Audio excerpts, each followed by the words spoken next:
With the stroke of his pen today, President Biden signed into law a federal holiday for an event that many Americans had never even heard of until a few years ago. You would think a story about freedom wouldn't be the least bit controversial, like the delayed freedom that rang out for Texas slaves on June 19, 1865, 2 years after President Lincoln's Emancipation Proclamation. And now Texas lawmakers are spending $7 million to help build this Juneteenth museum in Galveston. So why are all these folks down there so mad? Is this going to be a Juneteenth museum we're going to use as a cash cow? Are you going to use us again for another 250 years? It's an ugly fight, and it's triggering an investigation of the Galveston Historical Foundation. It's Dwayne Jones. I'm the Executive Director of Galveston Historical Foundation. We watched as many community members felt the weight of the most powerful people in our community stepping on us. Our contributions over the past 4 years were totally ignored.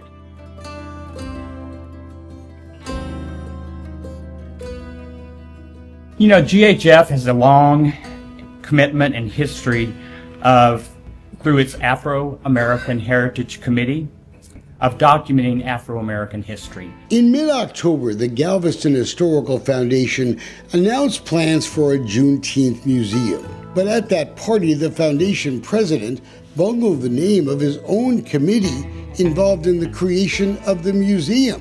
Through its Afro-American Heritage Committee, of documenting Afro-American history. You figure a guy in charge of island history would kind of know that Afro-American, well, that's a term that's not used anymore. But that's not the only reason why members of the Old Central Carver Neighborhood Association are so mad. They claim they were intentionally excluded from the press conference. Most people that watched the press conference have no idea that we have been trying to strengthen Galveston's role as the definitive destination for the birthplace of Juneteenth for years.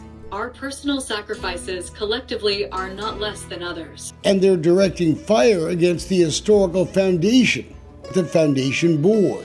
Terrace Woods calls it tokenism. So that tokenism, don't bring me that.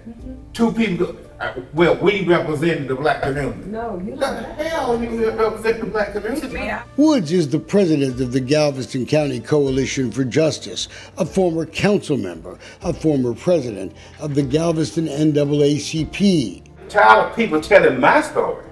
Let me tell my story and you shut up and listen. You don't know nothing about being African American. Working alongside Woods is this guy. I'm here in front of the Juneteenth marker at the corner of 22nd and Strand, the southwest corner. Sam Collins. Online, folks call him Professor Juneteenth. He's been working on the museum project for 4 years. He worked. He sincerely worked. He would invite the school principal, the mayor of the city council out. And what he would do, he would bring the exhibits and models to them. Their idea was to use the building of the former L.A. Morgan Elementary School, a building rich in black history. It only seemed right that a Juneteenth museum would occupy that building, honoring the school's legacy. So we felt that, well, everything will connect here.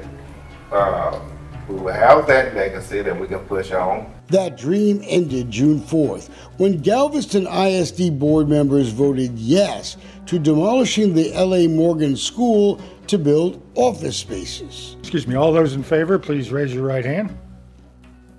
Okay, the motion is approved unanimously.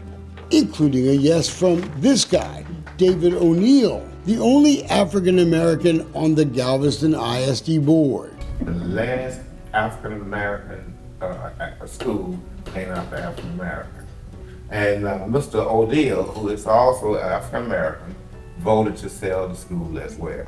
Complaints about black leaders being excluded from the Juneteenth Museum launch showed up in the island newspaper, the Galveston Daily News, but another article quickly followed, a guest commentary from David O'Neill, stating that Collins and Woods, well, they didn't meet the invitation requirements, said they had fragile egos simply because they weren't invited to a press conference. I don't know why David O'Neill would make those type of erroneous statements what he did.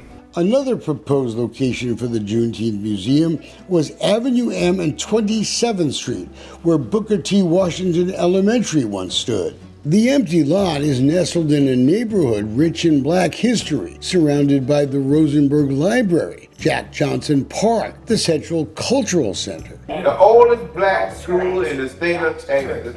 So now how wonderful it would have been to have the Juneteenth Museum here, and across the street, you had the oldest black school in the state of Texas. It was going to be more than a museum, a space for community service opportunities, educational lectures, jobs in the community. We have to realize that we're entertaining the world. Right. This is going to be a national, worldwide museum. There's people that are going to come from other countries to see for the birthplace. Students from Prairie View and Galveston A&M even created blueprints for the building, 3D models for a place where history would not just be remembered, but reborn on its original ground. But one of the leading voices against using the property at 27th was again Mr. O'Neill. So this fight goes a lot deeper than a press conference. We gave them the blueprints. They seen how big this holiday really can be. And then when we made them understand how this project would put heads in beds, enhance the high tax money, and people coming, tourism and all this other thing. This is capitalism. Right. It's this capitalism mixed with racism. Yeah. And it's triggered a deeper examination of the way the Historical Foundation does its financial business. The foundation owns the Sherman Moody Plaza, the Seaport Museum, Bishop's Palace, and the tall ship Alyssa. You have been losing money on museums year after year after year. And yet, though, you're going to tell me that you can take control of a Juneteenth museum? Learn more, get tickets, and plan the stories you'll share for years to come. Public records showed that CEO Dwayne Jones is paid $170,000 a year. The payroll, $2.5 million. We've been trying to talk to Dwayne Jones for weeks, but he's very busy. Can't grant us an interview right now. Kind of makes you wonder how this foundation down in Galveston was just awarded a gold medal for transparency. Really? We had other plans. We want to build up our community with a Juneteenth museum. We want to let it be an incubator for other jobs. So we had plans also, Mr. Galveston Historical Foundation. Community members like Sean Arthur are asking for more than just an invite to a press conference.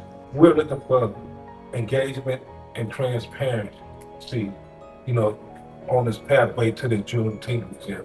And it's really important that the community be a part of this planning. That's why folks are asking for a lot more than just an invite to a press conference. They want the museum project handled out in the open. So do we.